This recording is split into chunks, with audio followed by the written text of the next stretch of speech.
यीशु के जन्म का संदेश।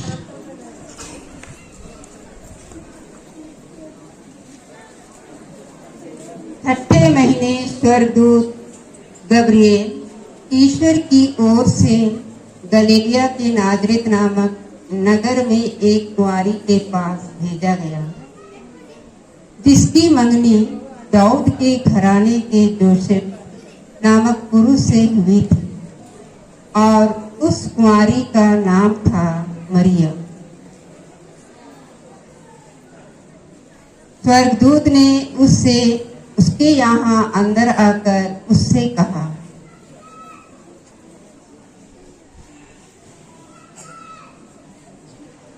प्रणाम, प्रभु की कृपा पात्री, प्रभु आपके साथ में।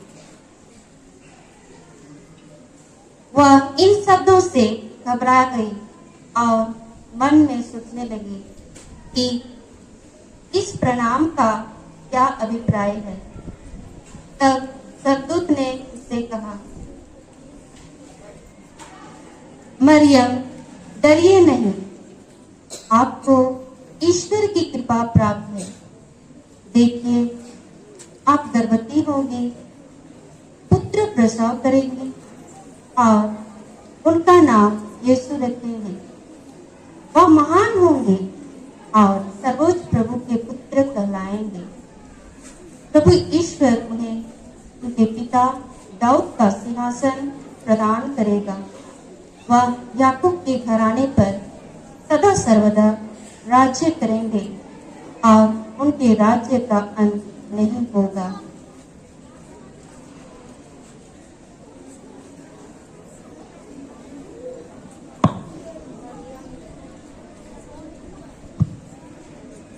मरियम ने स्वर्गदूत से कहा, यह कैसे हो सकता है? मेरा तो पुरुष से संसर्ग नहीं है।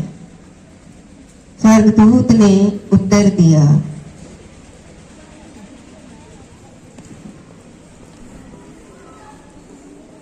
पवित्र आत्मा आप पर उतरेगा और सर्वोच्च प्रभु की शक्ति की छाया आप पर पड़ेगी। इसलिए जो आपसे उत्पन्न होंगे वह पवित्र होंगे और ईश्वर के पुत्र कहलाएंगे। देखिए, बुढ़ापे में आपकी कुटुंबिनी एलिजाबेथ के भी बेटा होने वाला है। अब उसका जो बांस कहलाती थी, छठा महीना हो रहा है, क्योंकि ईश्वर के लिए कुछ भी असंभव नहीं है। मरियम ने कहा, देखिए, मैं प्रभु की दासी हूँ, आपका कथन मुझे पूरा हो जाए। और स्वर्गदूत उसके पास से चला गया। मरियम पहाड़ी प्रदेश में यूदा के एक नगर के लिए शीघ्रता से चल पड़ी। उसने जकरियस के घर में प्रवेश कर एलिजाबेथ का अभिवादन किया। जैसे ही एलिजाबेथ ने मरियम का अभिवादन सुना, बच्चा उसके गर्भ में उछल पड़ा और एलिजाबेथ पवित्र आत्मा से परिपूर्ण हो गई। वह ऊंचे स्वर से बोल उठी, आप नारियों में धन्य हैं और धन्य है आपके गर्भ का फल। मुझे यह सौभाग्य कैसे प्राप्त हुआ कि मेरे प्रभु की माता मेरे पास आई, क्योंकि देखिए, जैसे ही आपका प्रणाम मेरे कानों में सुनाई पड़ा, बच्चा मेरे गर्भ में आनंद के मारे उछल पड़ा। और धन्य है आप जिन्होंने यह विश्वास किया कि प्रभु ने आपसे जो कहा वह पूरा हो जाएगा। मरियम बोल उठी,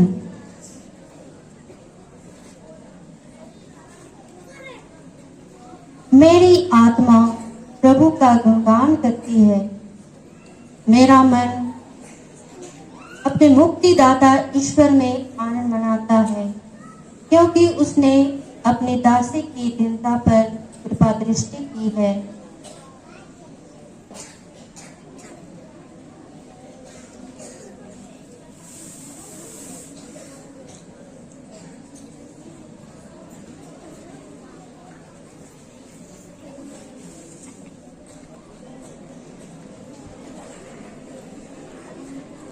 स्वर्गदूत नाजरेत नामक नगर में जोसेफ नामक पुरुष के पास भेजा गया।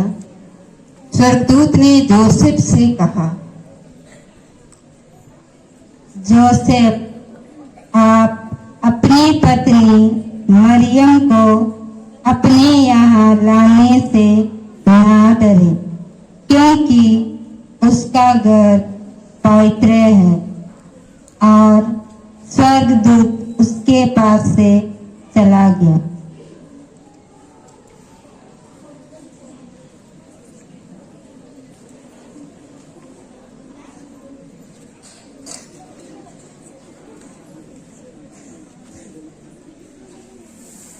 सुनो सुनो मेरे प्यारे भाइयों और बहनों, अब अपने अपने नगर में अपना नाम लिखवाने जाएं। उन दिनों कैसर अगस्तुस ने समस्त जगत की जनगणना कर शुरुआत निकाली। यह पहली जनगणना थी और उस समय हेरोद सीरिया का राज्यपाल थी। सब लोग नाम लिखवाने अपने अपने नगर जाते थे।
प्रणाम महाराज, मेरा नाम है जोसेफ और मेरी धर्म पत्नी का नाम है मरियम। यूसुफ दाऊद के घराने और वंश का था, इसलिए वह गलीलिया के नाजरेत नगर से यहूदिया में दाऊद के बेथलेहम नगर गया, जिससे वह अपनी गर्भवती पत्नी मरियम के साथ नाम लिखवाए।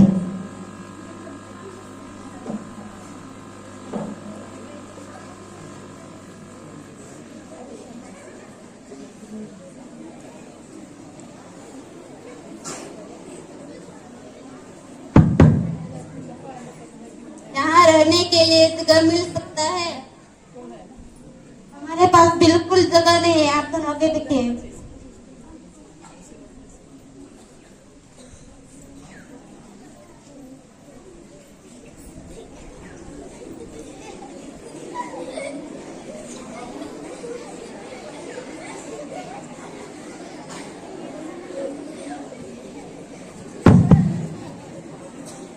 रहने के लिए जगह मिल सकता है? हमारे घर में कोई जगह नहीं है, लेकिन गौशाला में थोड़ा जगह है, वहाँ आप पसंद कर तो चलिए दिखाएं।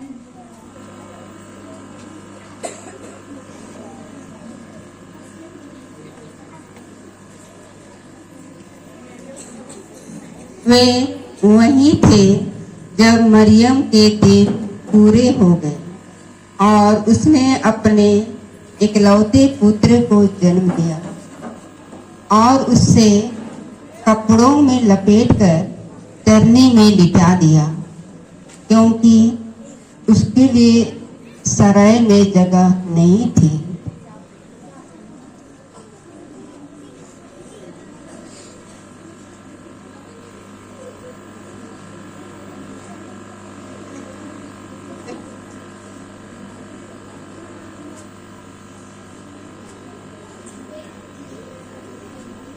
तीन ज्ञानी लोग राजा के पास बालक यीशु का पता लगाने का संदेश पहुंचाते हैं।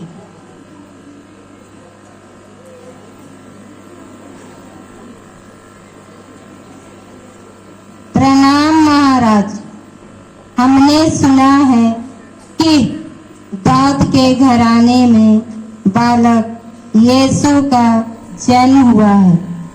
राजा गुस्सा जाता है और उठ खड़ा हुआ और बोला, मेरे रहते और कौन राजा उत्पन्न हुआ है?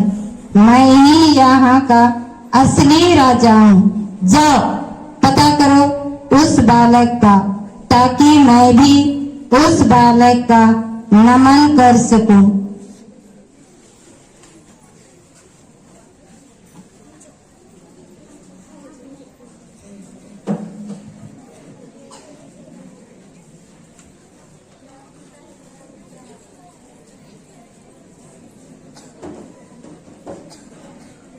तीनों ज्ञानी बालक यीशु का दर्शन करने तारा को देखते देखते जाते हैं और बालक यीशु को सोना, लोबन और गंधरस चढ़ाते हैं।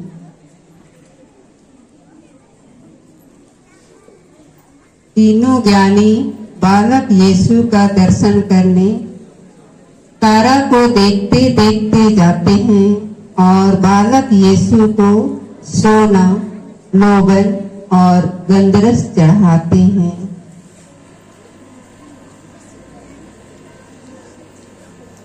तीनों ज्ञानी के पास स्वर्गदूत आकर उनसे कहता है,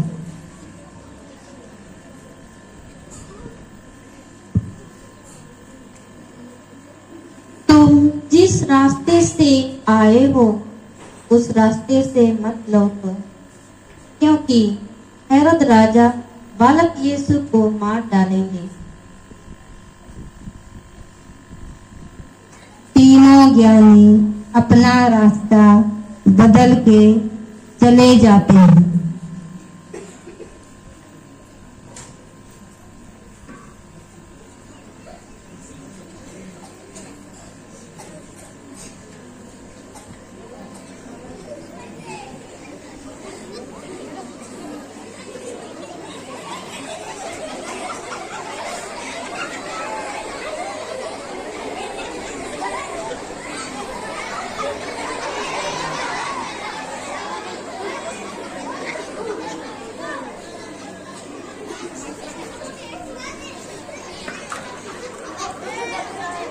बहुत ठंडा लग रहा है।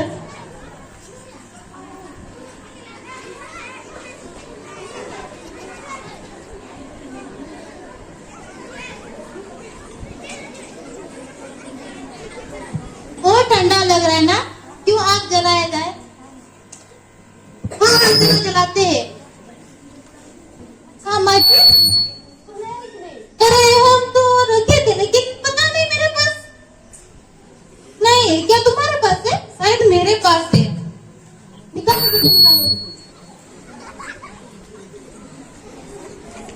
उस प्रांत में चरवाहे खेतों में रहा करते थे। वे रात को बारी बारी से जागकर अपने झुंड की रखवाली करते थे। प्रभु का दूत अचानक उनके पास आकर खड़ा हो गया। ईश्वर की महिमा उनके चारों ओर चमक उठी और चरवाहे बहुत अधिक डर गए। स्वर्गदूत ने उनसे कहा, डरो मत, देखो, मैं तुम्हें सभी लोगों के लिए बड़े आनंद का सुसमाचार सुनाता हूँ। आज दाऊद के नगर में तुम्हारे लिए एक मुक्तिदाता प्रभु मसीह का जन्म हुआ है। तुम उन्हें इस चिन्ह से पहचान लोगे। तुम एक बालक को कपड़ों में लपेटा और चरनी में लेटा हुआ पाओगे।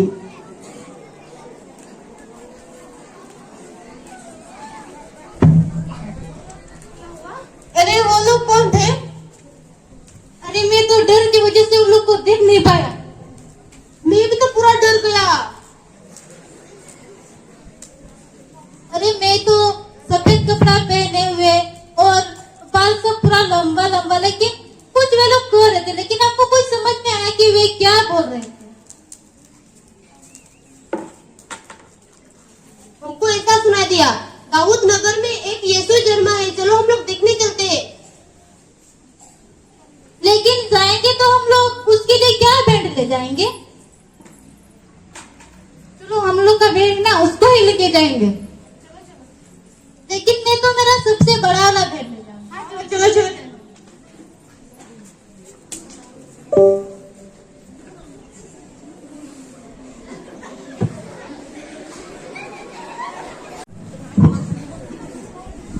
एकाएक उस स्वर्गदूत के साथ स्वर्गीय सेना का समूह दिखाई दिया, जो यह कहकर ईश्वर की स्तुति करने लगा। सर्वोच्च स्वर्ग में ईश्वर की महिमा प्रकट हो और पृथ्वी पर उसके कृपा पात्रों को शांति मिले।